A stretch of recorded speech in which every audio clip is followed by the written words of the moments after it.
Welcome to Fortune Forecast. I am your hostess, Daisy Raisler. And thank you for joining me. If you're new to the channel and new to this particular series of the Edinburgh Lectures on Mental Science by Thomas Troward, I invite you to go read the first chapter, and we'll be here waiting for you. Okay, for my friends that have been with me on this journey, wow. So, our previous chapter, the author took us through a very thorough and concise explanation of the body and how this invisible electrical energy moves through us, and we also, how it moves in and out and goes through that whole mind and the cerebral, and I would have to go back to get all those medical terms or physical terms, and how this energy moves through our body, and the importance of being aware of our thoughts. So let's jump into our next chapter. This book is in the public domain in the United States. Chapter 15, The Soul. Having now obtained a glimpse of the adaptation of the physical organism to the action of the mind, we must next realize that the mind itself is an organism which is in like manner adapted to the action of a still higher power. Only here, the adaptation is one of mental faculty. As with other invisible forces, all we can know of the mind is by observing what it does. But with this difference, that since we ourselves are this mind, our observation is an interior observation of states of consciousness. In this way, we recognize certain faculties of our mind, the working order of which I have considered at page 84. But the point to which I would now draw attention is that these faculties always work under the influence of something which stimulates them. And this stimulus may come either from without, through the external senses, or from within, by the consciousness of something not perceptible on the physical plane. Now, the recognition of these interior sources of stimulus to our mental faculties is an important branch of mental science, because the mental action thus set up works just as accurately through the physical correspondences as those which start from the recognition of external facts. And therefore, the control and right direction of these inner perceptions is a matter of the first moment. The faculties most immediately concerned are the intuition and the imagination. But it is at first difficult to see how the intuition, which is entirely spontaneous, can be brought under the control of the will. Of course, the spontaneousness of the intuition cannot in any way be interfered with, for it is ceased to act spontaneously, it would cease to be the intuition. Its province is, as it were, to capture ideas from the infinite and present them to the mind to be dealt with at its discretion. In our mental constitution, the intuition is the point of origination, and therefore, for it to cease to act spontaneously would be for it to cease to act at all. But the experience of a long succession of observers shows that the intuition can be trained so as to acquire increased sensitiveness in some particular direction. And the choice of the general direction is determined by the will of the individual.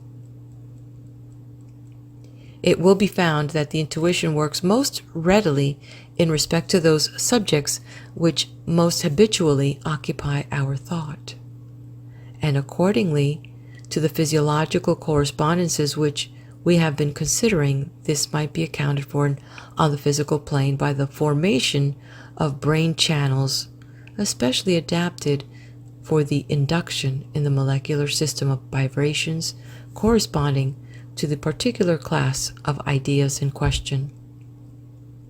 But of course, we must remember that the ideas themselves are not caused by the molecular changes, but on the contrary, are the cause of them. And it is in this translation of thought action into physical action that we are brought face to face with the eternal mystery of the descent of spirit into matter. And that though we may trace matter through successive degrees of refinement till it becomes what, in comparison with those denser modes that are most familiar, we might call a spiritual substance, yet at the end of it is not the intelligent thinking principle itself. The criterion is in the word vibrations. However delicately etheric the substance, its movement commences by the vibration of its particles, and a vibration is a wave having a certain length, amplitude, and periodicity. That is to say, something which can exist only in terms of space and time. And as soon as we are dealing with anything capable of the conception of measurement, we may be quite certain that we are not dealing with spirit, but only with one of its vehicles. Therefore, although we may push our analysis of matter further and further back, and on this line there's a great deal of knowledge to be gained, we shall find that the point at which spiritual power or thought force is translated into etheric or atomic vibration will always elude us. Therefore, we must not attribute the origination of ideas to molecular displacement in the brain, though by the reaction of the physical upon the mental, which I have spoken of above, the formation of thought channels in the gray matter of the brain may tend to facilitate the reception of certain ideas. Some people are actually conscious of the action of the upper portion of the brain during the influx of an intuition. The sensation that of a sort of expansion in that brain area, which might be compared to the opening of a valve or door. But all attempts to induce the inflow of intuitive ideas by the physiological expedient, or trying to open this valve by the exercise of the will, should be discouraged, as likely to prove injurious to the brain. I believe some Oriental systems advocate this method, but we may well trust the mind to regulate the action of its physical channels in a manner suitable to its own requirements, instead of trying to manipulate the mind by the unnatural forcing of its mechanical instrument. In all our studies on these lines, we must remember that development is always by perfectly natural growth, and is not brought about by unduly straining any portion of the system. The fact, however, remains that the intuition works most freely in that direction in which we most habitually concentrate our thought. And in practice, it will be found that the best way to cultivate the intuition in any particular direction is to meditate upon the abstract principle of that particular class of subjects, rather than only to consider particular cases. Perhaps the reason is that particular cases have to do with specific phenomenon, that is, with the law working under certain limiting conditions, whereas the principles of the law are not limited by local conditions, and so habitual meditation on them sets our intuition free to range in an infinitude where the conception of antecedent conditions does not limit it. Anyway, whatever may be the theoretical explanation, you will find that the clear grasp of abstract principles in any direction has a wonderfully quickening effect upon the intuition in that particular direction. The importance of recognizing our power of thus giving direction to the intuition cannot be exaggerated. For if the mind is attuned to sympathy with the highest phases of spirit, this power opens the door to limitless possibilities of knowledge. In its highest workings, intuition becomes inspiration, and certain great records of fundamental truths and supreme mysteries which have come down to us from thousands of generations, bequeathed by deep thinkers of old, can only be accounted for on the supposition that their earnest thought on the originating spirit, coupled with a reverent worship of it, opened the door, through their intuitive faculty, to the most sublime inspirations regarding the supreme truths of the universe, both with respect to the evolution of the cosmos and the evolution of the individual. Among such records explanatory of the supreme mysteries, 3 stand out, preeminent, all bearing witness to the same one truth, and each throwing light upon the other. And thus these 3 are the Bible, the Great Pyramid, and the pack of cards. A curious combination, some will think, but I hope in another volume of this series to be able to justify my present statement. I allude to these 3 records here because the unity of principle which they exhibit, notwithstanding their wide divergence of method, affords a standing proof that the direction taken by the intuition is largely determined by the will of the individual opening the mind in that particular direction. Very closely allied to the intuition is the faculty of imagination. This does not mean mere fancies, which we dismiss without further consideration, but our power of forming mental images upon which we dwell. These, as I have said in the earlier part of this book, form a nucleus which, on its own plane, calls into action the universal law of attraction, thus giving rise to the principle of growth. The relation of the intuition to the imagination is that the intuition grasps an idea from the great universal mind, in which all things must subsist as potentials, and presents it to the imagination in its essence rather than in a definite form. And then our image-building faculty gives it a clear and definite form which it presents before the mental vision, and which we then vivify by letting our thought dwell upon it, thus infusing our own personality into it, and so providing that personal element through which the specific action of the universal law relatively to the particular individual always takes place. Whether our thought shall be allowed thus to dwell upon a particular mental image depends on our own will, and our exercise of our will depends on our own belief in our power to use it so as to disperse or consolidate a given mental image.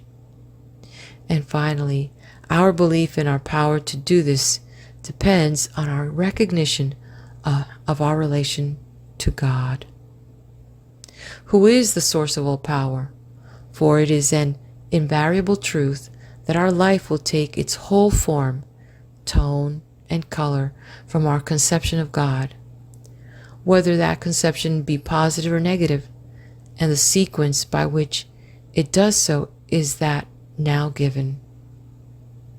In this way, then, our intuition is related to our imagination, and this relation has its physiological correspondence in the circulus of molecular vibrations I have described above, which, having its commencement in the higher or ideal portion of the brain, flows through the voluntary system, the physical channel of objective mind returning through the sympathetic system, the physical channel of subjective mind, thus completing the circuit and being then restored to the frontal brain, where it consciously modeled into clear-cut forms suited to a specific purpose.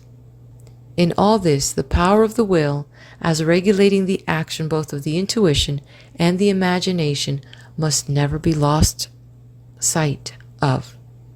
For without such a central controlling power, we should lose all sense of individuality, and hence the ultimate aim of the evolutionary process is to evolve individual wills actuated by such beneficence and enlightenment as shall make them fitting vehicles for the outflowing of the Supreme Spirit, which has hitherto created cosmically and can now carry on the creative process to its highest stages only through conscious union with the individual. For this is the only possible solution of the great problem. How can the universal mind act in all its fullness upon the plane of the individual and particular? This is the ultimate of evolution, and the successful evolution of the individual depends on his recognizing this ultimate and working towards it. And therefore, this should be the great end of our studies. There is a correspondence in the constitution of the body to the faculties of the soul, and there is a similar correspondence to the faculties of the soul to the power of the originating spirit. And as in all other adaptations of specific vehicles, so also here, we can never correctly understand the nature of the vehicle and use it rightly until we realize the nature of the power for the working of which it is specifically adapted. Let us then, in conclusion, briefly consider the nature of that power. And this is the conclusion and end of chapter 15. This is a very profound chapter, the soul. And it is really important, I believe, that we, each one of us, become self-thinkers, to ponder on these things, to even think about the ultimate of evolution, and to understand that deep connection between these different components of what it is to be human, that not only it is a physical body, but that it is also a brain that functions in there, and the spirit and the soul and all of these things, and wondering where does one line cross the other, and the idea that there is correspondences in the faculties of the soul to that of the all-originating spirit. That is pretty profound. And so I thank you for hanging in here. If you're ready, let's move on to chapter 16.